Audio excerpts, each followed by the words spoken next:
नमस्कार, स्वाद घरच्यामध्ये आपल्या सर्वांचं स्वागत आहे। आज आपण पाहणार आहोत गावाकडच्या पद्धतीने मिसळचा रस्सा कसा बनवायचा। चला तर मग आता आपण कृती पाहूया। इथे आईने कढईमध्ये थोडं तेल घेतलेलं आहे। तेल थोडं गरम झालं की त्याच्यात 5 ते 6 अर्धा ठेचलेला लसूण टाकायचा। अर्धा ठेचलेला लसूण टाकला की त्याचा फ्लेवर भाजीमध्ये छान उतरतो आणि भाजी चवीलाही छान लागते। लसूण थोडा तडतडला की त्याच्यामध्ये 2 मोठे बारीक कापून घेतलेले कांदे घालायचे।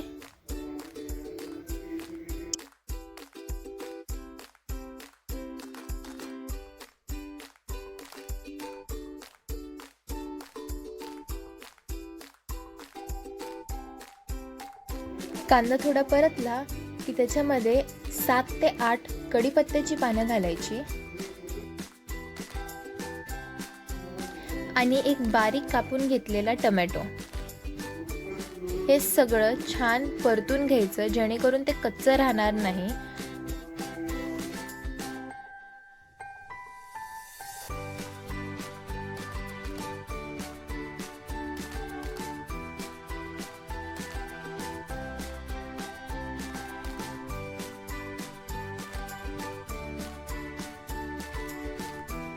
सगळं छान परतून घेतलेलं आहे।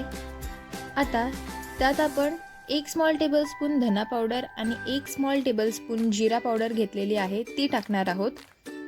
सगळं मिक्स करून घ्यायचं आणि 1/2 स्मॉल टेबलस्पून हळद। सगळं छान मिक्स करून घ्यायचं।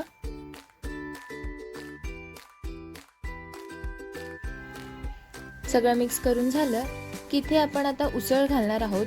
इथे आईने 1 पाव उसळ घेतलेली आहे आणि ती छान साफ करून घेतलेली आहे। 2 स्वच्छ पाण्याने धुवून घेतलेली आहे। तर इथे उसळ चांगली थोडी परतून घ्यायची। उसळ परतून झाली की मग आपण त्यात लाल तिखट घालणार आहोत। इथे मी 1.5 टेबलस्पून लाल तिखट घेतलेला आहे। तुम्हाला जेवढं तिखट लागतं त्याप्रमाणे तुम्ही तिखट घालू शकता। इथे आम्ही थोडंच तिखट घातलेलं आहे कारण की हे घरी बनवलेलं असल्यामुळे चवीला खूप तिखट आहे।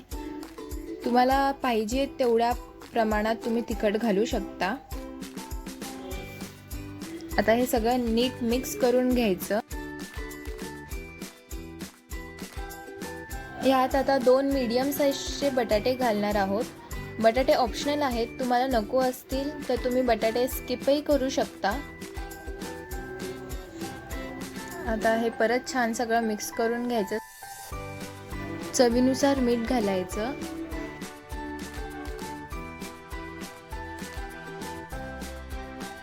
मीठ टाकल्यावर आपण ह्याच्यात आता 2 ते 3 मोठे चमचे शेंगदाण्याचा कूट घालणार आहोत आणि अर्धा लिटर इथे मी पाणी घेतलेलं आहे। तुम्हाला हवं तर तुम्ही पाण्याचं प्रमाण कमी ठेवू शकता। आणि ते मी आता कोथिंबीर टाकलेली आहे। सॉरी, मी इथे शूट करायचं राहूनच गेलं। भाजीला थोडी उकळी येऊन द्यायची आणि उकळी आली, भाजी चांगली शिजली की आपण त्याला सर्व करायची। बघा आता इथे मी सर्व करून घेतलेली आहे।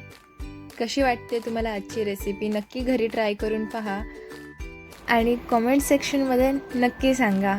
लाईक, सबस्क्राईब आणि शेअर करायला विसरू नका।